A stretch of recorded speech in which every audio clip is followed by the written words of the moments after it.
Chicken கறி அரைக்குமா? இப்படி அந்த மசாலாவோட மிக்ஸ். அரைச்சி வச்ச மசாலா ஊற்றி மிக்ஸ் பண்ணிடுவான்.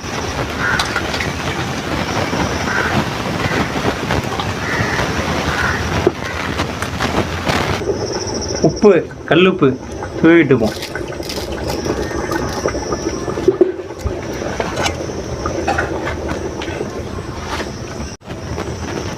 புதினா, கொத்தமல்லி ஃபஸ்ட்டு மல்லியை தூவி விட்டுப்போம்.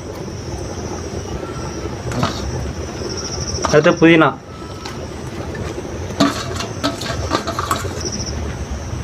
அப்படியே மூடி வச்சுப்போம். அவ்வளோதான், கிரேவி ரெடி ஆகிட்டு.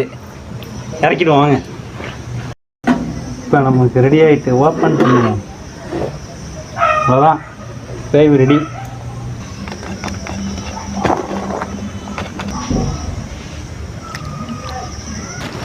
நல்லா பஞ்சு மாரி வந்திருக்கு.